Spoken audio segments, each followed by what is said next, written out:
So because there is no more update about the UpVotBot, because all is made, now there is the point to document the UpVotBot. So continue to make some changing into the documentation.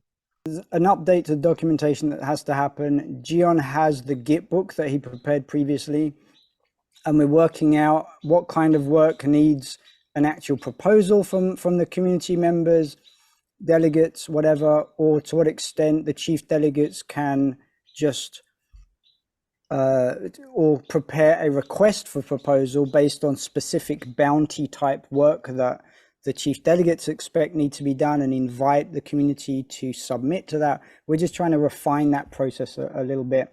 And because this was a small change to the documentation, specifically for tech and dev. Yeah, Okay. and the tech dev has already the release note of Luca. He has give all the release note about the change that he has made. So the Duane has already received the development map, and he's updating the notion about that. So it's okay about that. So next point, Hypha hidden election. Gabriel, Yeah. you want to? Yeah. Yeah, excited to be able to share this with you. There was a video, a 1-minute video that was released by the design front end team at Hypha a couple of weeks ago, but I've got the actual Figma file here now. So I don't know exactly how sophisticated it is to be able to show functionality, because it is just a design file. It's not the actual coding itself. But I thought it would be fun and interesting for us to actually have a little click around at least. Can I close this sidebar? Kind of. And this is specifically the Eden election process now becoming part or a feature option in the Hypha platform. So DAOs on Hypha do not have to do an Eden election voting process for anything, but if they want it, they can toggle an election option that gives them access to this functionality. So in that way, Eden is able to share the upvote process with more DAOs, whether that means we're consulting to them on the process or just getting visibility of the product that we've created. But let's have a little run through. So here we've got elections about to begin, countdown timer to the election, ability to sign up for the election, like do you want to participate? It shows the participants and the treasury in the DAO that is doing this election. And then we can click on sign up. And this takes us through to a election page. Again, it shows the numbers. Again, it's just design file, they're dummy numbers. The previous page says 1.1 million and this one says $34. So big difference. Participants, each round is 50 minutes, which is the settings that we have in our Eden election process. And it says sign up for this election, put your Telegram handle and sign up. There's the button. And then it shows the list of participants, their account name, etc. If I'm going through this and you see things that don't make sense, or ideally submit them as notes, because we've got other stuff to go through on this call. But let's talk about it in the tech working group and refine exactly that this works as we want it to happen for Eden. Then what else can I do here? I think I can click something and get access. Maybe I'll just click on. Okay, so loading. Let me try that again. Or do I? There was a way to get into the actual rounds results. Maybe that is learn more. I don't know why that refreshed. All right, hopefully that's going to stick. So here we got the voting rounds. So round one, it's got the groups, which is what we want. We expand that and we can see the people in the group. They're also working on they've got this color coding. So slots where consensus is reached is going to be the blue dash, and then the votes will fill up with the green dashes. It will be good to see that functional, but hopefully that kind of makes the point that it's relatively similar to the platform that exists now. And maybe in some other design files we can show it slightly better than that. What's this blue dot? There. Okay, so here this guy voted, click the vote button, and it shows he voted for himself, so he got that green dash. So again, it should work relatively similar to what we've got now on the platform. And then, so we've got all of these groups, and then each round, then this should toggle and close up the voting for round one. And then what happens if I vote for yourself, reach consensus? There's a tick that happens here in the functional code according to the design files. This is just the Eden election process stuff. And that is looking more like middle of September. The actual beta platform itself for managing DAOs, that is still hopeful by the end of August. So the actual Hypha DAO builder platform itself, still hopefully by the end of August, maybe that will happen or not. But this functionality for Eden elections is then around about maybe the middle of September or third week of September is the current estimate. Or, as we all know, having worked with developers, things can sometimes be earlier, more often than not be a bit later, but that's about the ballpark that it looks like at the moment.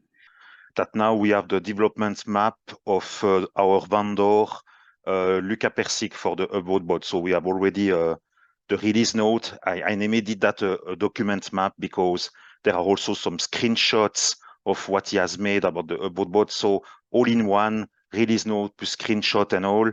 I have give that to Duane after the tech dev of this week, and he's updating in Notion. And that's the same protocol for other vendor. We want to do a protocol of development map. So the first development map that I have now, it's from Luca. What's usually discussed in this meeting, but we've been meeting the working group has been meeting every Tuesday, and we kind of are working on two broad themes. First one is the reputation system UI.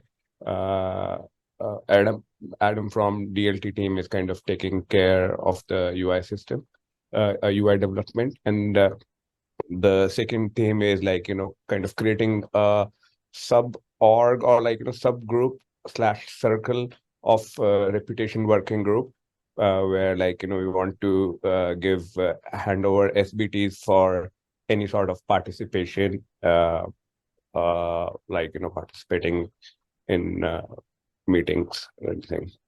So yeah, I mean those are generally, these are the two broad items that we usually discuss in week-to-week meeting. So we will continue on Friday about the content strategy and focus on the branding. That's the point. And about the moderation policy is confirmed and actionable with Veronica as moderator.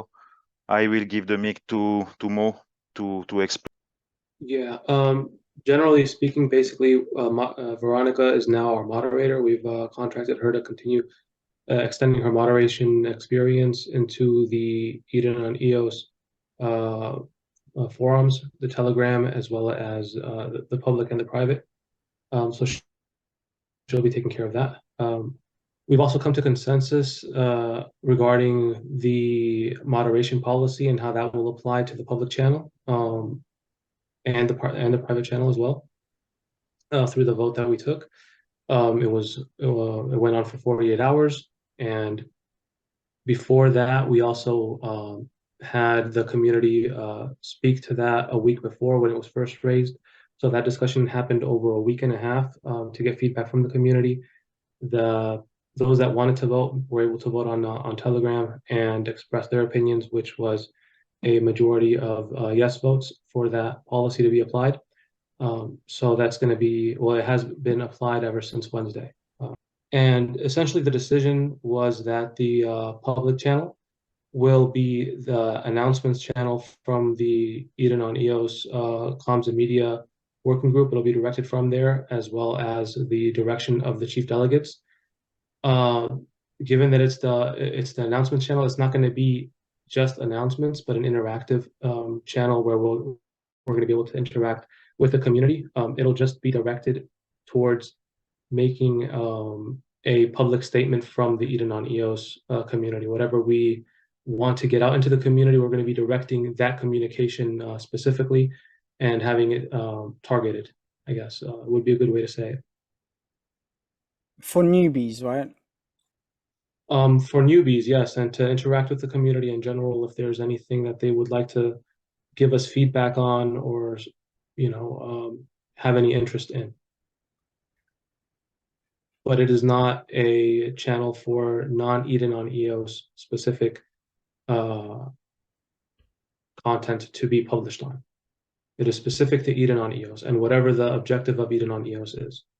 If you don't have specific allocated questions or comments to be considered for the working groups, should ideally be submitted before the working group conversations happen, so that an agenda can be built, so people can manage, the leads can manage how much time is supposed to go to different topics, instead of just one topic taking up 45 minutes and then trying to squeeze everything else into the last 15 minutes. So we want to try and be very structured with the calls, because it's precious time, and some of us have got other commitments. So we really want to be super focused on the calls, which means requests for topics or questions or comments or whatever should happen in the Telegram groups themselves, so that agendas for the calls can actually be developed. Finance and elections, Mo, is there anything here you want to speak to? Basically, just to mention that in the finance working group, what was discussed was the idea of putting the treasury to work. That's something that was initially discussed possibly 6 months to 9 months ago, I think, when soon after the first, or the block 1 donation, as well as when we also had the Yield Plus program available. So it was initially discussed, the idea of putting that treasury into the Yield Plus to get a stable return of 5%. The conversation has been reopened given the treasury that we currently have and the questions being asked about incubation and which direction we're moving in, and trying to grow that treasury as best we can and get a better return on our investment. So during the call, we ran a Telegram poll for those that were on the call. There was a vote for yes, 2 no. We understand that it was a very small sample size, so that's why we're also asking this question in the delegate call today, to get more people to weigh in on what they think about this. It's obviously not necessarily, it's not going to be the Yield Plus anymore. We would have to be looking for different places where we could park those funds to get that return. Yeah. Adam is asking in the chat, what is the account for donating 75% to the treasury? I answered ddfunds.eden, but I am not even sure. We speak here about the treasury. You want to send to the treasury. To the treasury, I believe it's genesis.eden. Okay.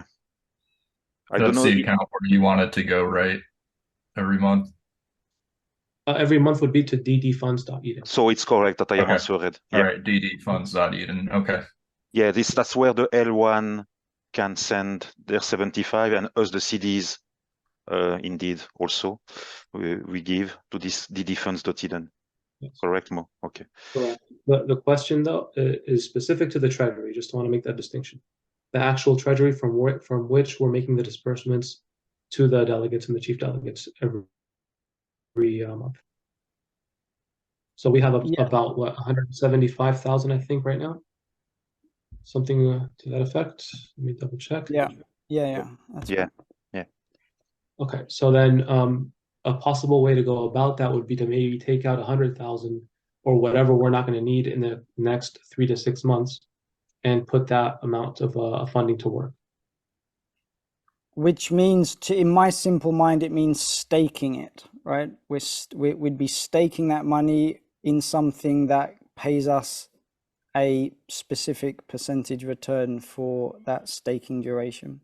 Yes, ideally it would be something safe, just because of the nature of our organization, where we would want to maybe not take too many risks.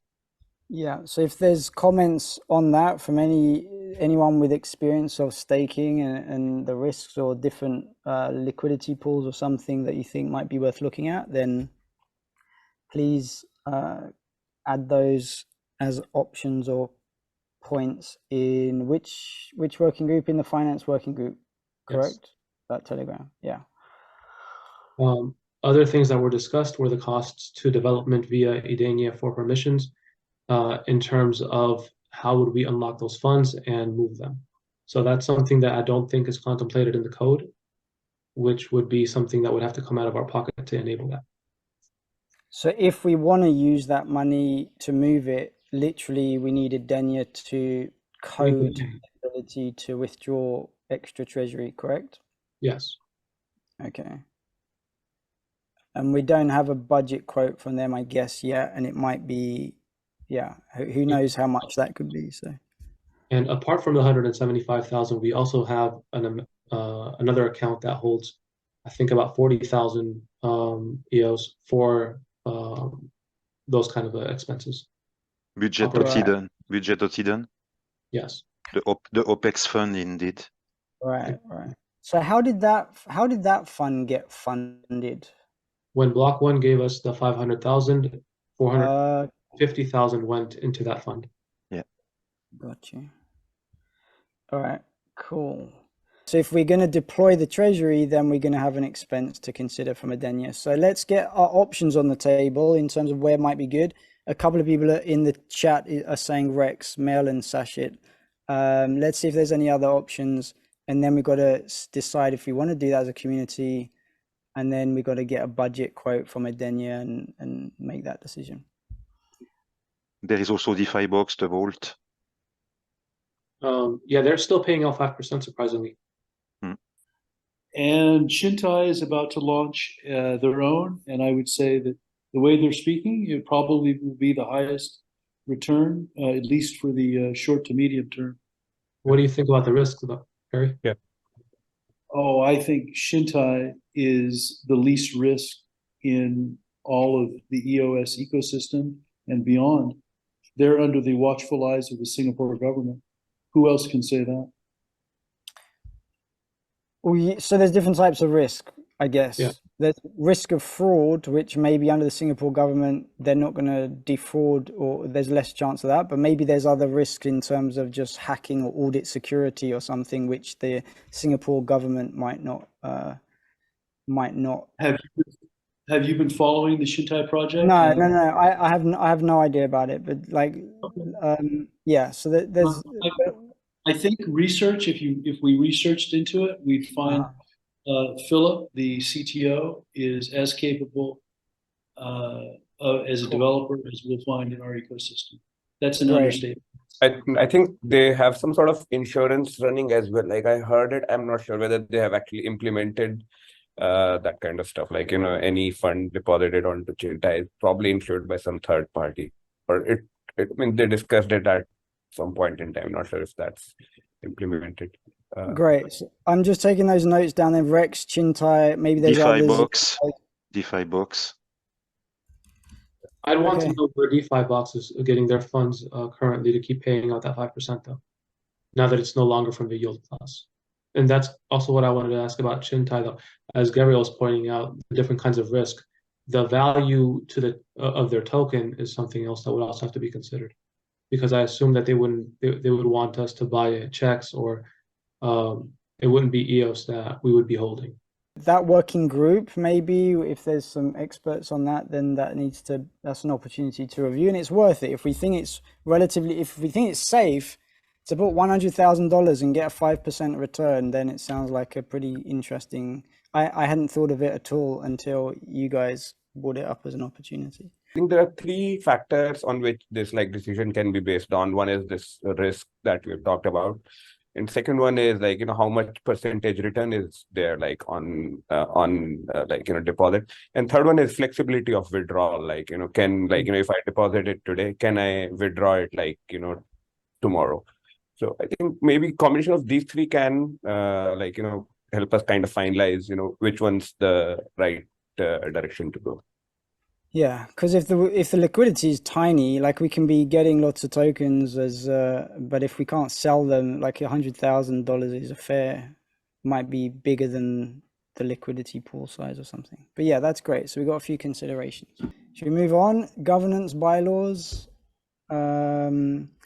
Maybe I'll just speak. Says Chris Barnes is helping to organize the bylaws document that is not yet ratified. We're trying to structure it, maybe simplify some of it, but I think it's more about structuring what was there, right? So it's more.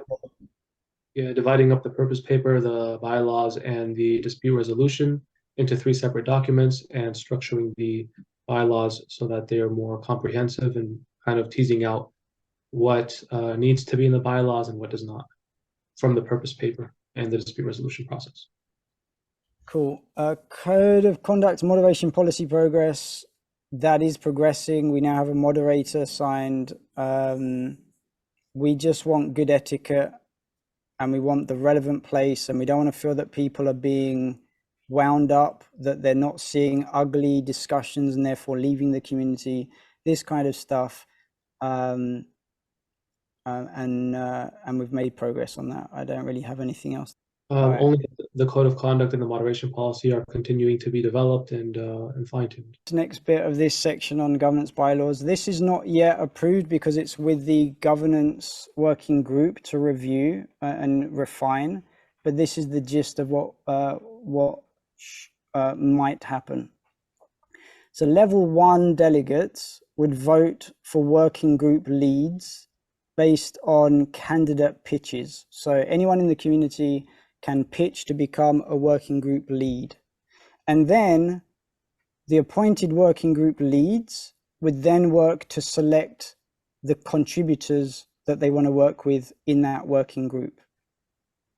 From there,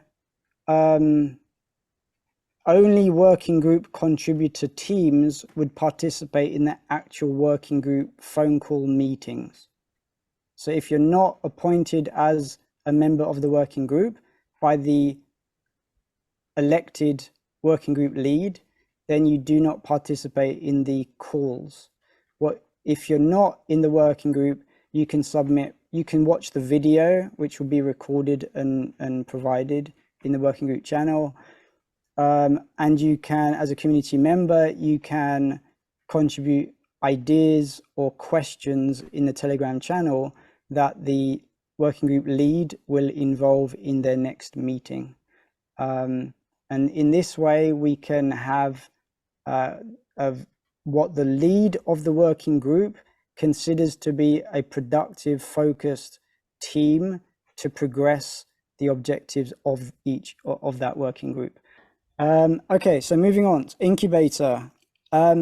I got a sentence here, the key performance indicators for the working groups in general. We're halfway through our term now, and we haven't progressed tremendously across the working groups. We've definitely made progress, but not as much as hoped or expected. We have less people engaged.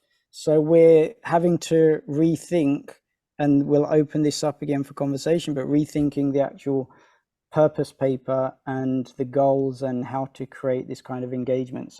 So far, the month and a half of this new term with this direction has been a very good experiment.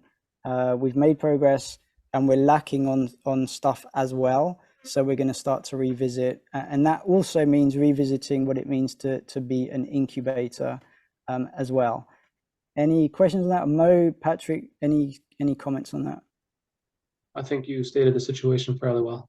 It's the last or the last month and a half, 6 weeks of this term, adding up to this point.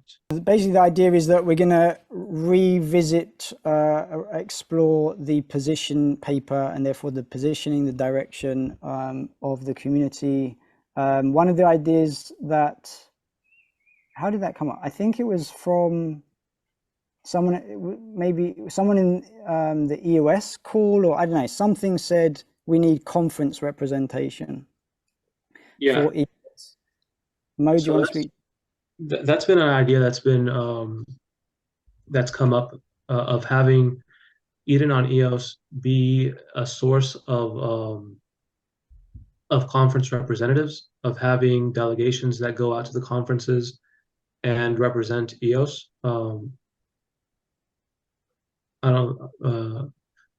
I guess ambassadors of EOS, something to that sense. So it would be aligned somewhat with what was already kind of understood to be the roles of the delegates, which would be to go out and find projects. But apart from that, it would be representing EOS at conferences, at interviews, or wherever there's an opportunity for representation of the blockchain in a positive light. Is that in competition with VII and the ENF? Because obviously they're going around doing conferences around the world globally, and that's what they've done previously. Is that something that you're working together with, or is it a separate thing? We would be coordinating with them, yes. Okay, thank you. As best as possible. They've been doing so, but fairly limited in their scope, and even more now with the reduction in funding, as we all know. Eve himself has cut out of some meetings and some trips. So yeah, there's an opportunity. Yeah, it's expensive to have people on staff who are like presenters or go around doing things. But if it comes from kind of the grassroots community, which Eden on EOS kind of is, and so it's not like full-time positions, but you get sponsored if you're going to be someone that can develop a meetup group or go to a particular local conference in your area, if there happens to be something relevant, then it's hopefully something that the ENF is not going to be able to do or want to support directly inside the ENF, but not an opportunity that they and or the block producers would see as viable. And it has come up in a couple of conversations. I'm not sure I can specifically think. Maybe with a block producer, one of them mentioned something along those lines, and maybe Brandon Lovejoy or someone talked about that kind of thing. So that's not the only limitation, but that's what we're kind of starting to play around. So having that conversation with you guys as delegates, if there's ideas on how we formulate that, create representation, presentations of what do we do as a community. We're an enthusiast community for the EOS blockchain and ecosystem. What can we do individually to represent the values, the interests, the ambitions, the progress, the opportunity of the EOS ecosystem? How do we package that into good content, good presentations, and maybe find physical, local community events, meetup groups, exhibitions, whatever, and actually represent what we do at those things and get paid a small amount out of the treasury or as delegates or something for being able to do that. So I think that's the general idea.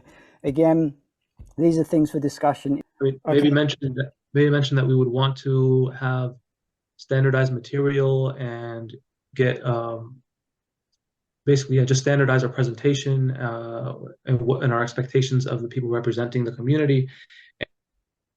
And those are things to think about also in the working.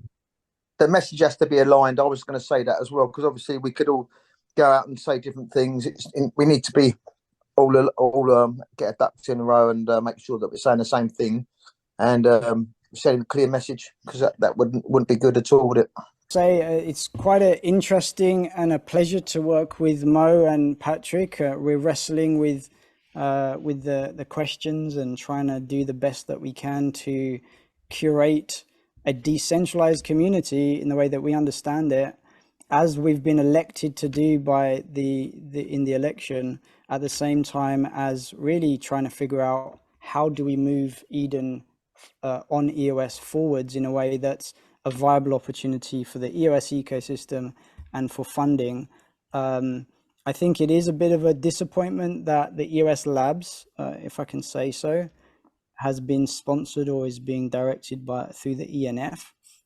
So that's one of the considerations. We had the incubator idea and they're now going to launch an incubator. So that's why we're trying to balance the opportunities and revisit that direction, and not just for the engagement level that we've seen, which is there from you guys who are in this meeting today, but the working groups need a lot more work, and this fact of the EOS Labs as an incubator. So we're trying to think what role can Eden on EOS play. Maybe the best thing for the foreseeable future is exactly that, the ambassadors to represent at different conferences, and maybe we can get treasury support for doing that kind of thing. So those are my reflections. But again, just to say, it's a pleasure to the individual conversations I have, the working groups that I go into. We're all trying, like, we put a lot of energy to figuring out where the opportunities are, how we can move these things forward. I think it's all good stuff. And pleasure working with Mo and Patrick as CD so far. Any other comments, thoughts, observations, criticisms, anything, whatever? I would say that nobody can say that you guys aren't working hard and putting the hours in and putting the effort in.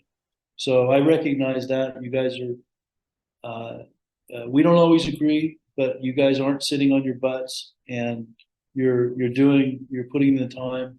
And so that should be recognized. I appreciate that part. Thanks, Perry. Thanks for saying that. Despite our conflicts, thank you. Anything else? Anyone else?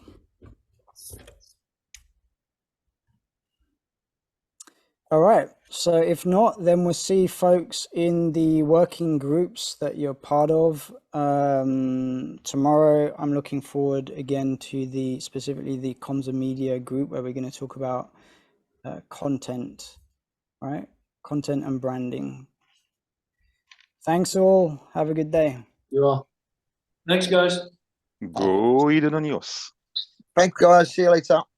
Right. Take care. Bye.